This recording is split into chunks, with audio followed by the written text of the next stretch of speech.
খুবই রিসেন্টলি কোনো একটি নাটক নাম হচ্ছে রূপান্তর। দেখুন, এই নাটকটি মূলত ট্রান্সজেন্ডার এই যে ইস্যুটা, এটাকে হাইলাইট করার জন্য, এটাকে প্রমোট করানোর জন্য বানানো হয়েছিল।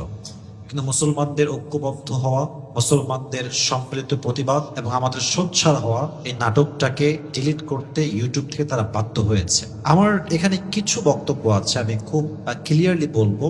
And I'm being very honest about it. I'm being very humble about it. আমার কথা হচ্ছে, কোনো দল, গোষ্ঠী, কোনো অ্যাক্টর, কোনো নায়ক কিংবা কোন প্রকার অভিনেতা হোক বা ডিরেক্টর হোক বা কোম্পানির মালিক হোক, কারোর প্রতি আমরা কোনো বিদ্বেষ পোষণ করি না। তবে হ্যাঁ, যদি কেউ ইসলাম বিরুদ্ধে যায়, ইসলাম বিরুদ্ধে কাজ করে, ইসলামের যেই বিষয়গুলো হারাম বা ইসলাম অ্যালাউ করে না, এরকম কোনো কাজ যদি কেউ প্রমোট করে, এটার সঙ্গে আমরা কখনো কোনো আপোষ করতে পারবো, এখানে কোনো ছাড় দেওয়া যাবে না। দেখেন, আমার কথাটা হচ্ছে, ট্রান্সজেন্ডার যে ইস্যু, এটা ইসলামে একদমই জায়েজ নেই। আল্লাহ তাআলা বলছেন সূরা তিনে, লাকাদ খালাকনাল ইনসানা ফি আহসানি তাকওয়িম, we have created the mankind in the best level of stature.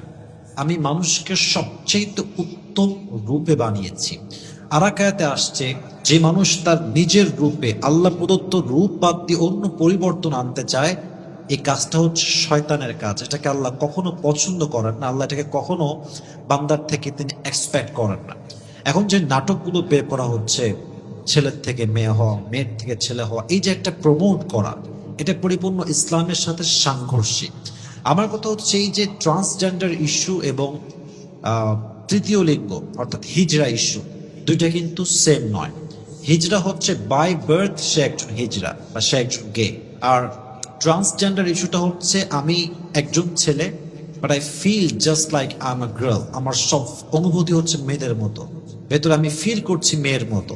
এটা হচ্ছে ট্রান্সজেন্ডার ইস্যু, যেখানে নিজের লিঙ্গ পরিবর্তন করা হয় এবং এটাকে প্রতিস্থাপনের মাধ্যমে নিজের পরিপূর্ণ লিঙ্গের পরিবর্তন ঘটানোর মাধ্যমে এই জিনিসটা ঘটে। ছেলের থেকে মেয়ে হয়, মেয়ের থেকে ছেলে হয়, যেটা ইসলামে পরিপূর্ণ হারাম। এটাকে ইসলাম কখনো অ্যালাউ করে না। অতএব এখান থেকে শিক্ষা হচ্ছে, যারা নাটক করছেন বা নাটকের ডিরেক্টর অথবা কোনো কোম্পানির যারা এগুলোকে স্পন্সর করেন, সেটা যে কোনো কোম্পানি হোক, আমার কথা হচ্ছে, একটা শিক্ষা এখান থেকে আপনাকে গ্রহণ করতে হবে। যখনই আপনি ইসলাম বিরোধী কাজ করবেন, প্রমোট করবেন, স্পন্সর দিবেন, যে কোনো কাজে হোক, ইসলাম বিরোধী হলেই এদেশের মুসলমান কখনো চুপ থাকবে না। তারা এটার অবশ্যই তারা এটার বিরুদ্ধে দাঁড়াবে। পাশাপাশি একটা বিষয় খেয়াল রাখতে হবে, যদি ইসলাম বিরোধী কোনো কাজ হয়, চাই সেটা যে কোনো কোম্পানি হোক, আমরা কিন্তু ছাড় দিব না, আমরা বয়কট করব। এজন্য সকলকে আমার বিনোদন অনুরোধ থাকবে, এটা কোনো দিন কখনো এমন কোনো কাজ যা ইসলামের সঙ্গে সাংঘর্ষিক হয়, এটা আমরা করব না। এবং যদি কখনো কেউ করে ফেলে, আমরা এতটুকু প্রতিবাদ করবো যেন সঙ্গে সঙ্গে তারা এটাকে ডিলিট করতে বাধ্য হয়। রাজি আছেন তো ইনশাআল্লাহ?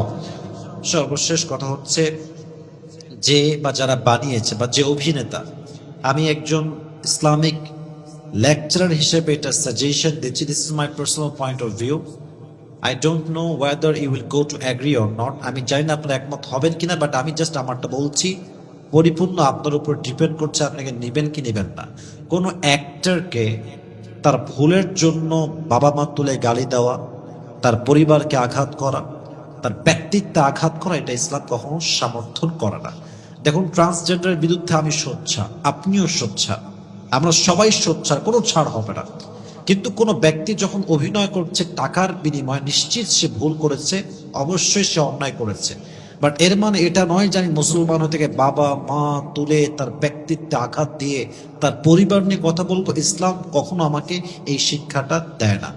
এটা হচ্ছে just like we are extremist people. আমরা কেমন যেন একটা চরমপন্থী হয়ে গেছি। একটু হলেই বাপ মা তুলে গালি দেই, পরিবার তুলে গালি দেই, যেটা পৃথিবীতে সবচেয়ে নিকৃষ্টতম কাজ।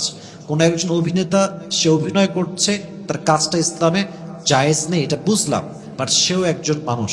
আল্লাহ হাবিব বলেছেন, তোমরা গুনাহকে ঘৃণা করো, গুনাহগারকে ঘৃণা করো না। কারণ গুনাহগারকে তুমি ঘৃণা করলে বা অ্যাটাক করলে, সে কখনো দিনের পথে ফিরে আসতে পারবে না, সে দিনের পথে কখনো আসবেই না।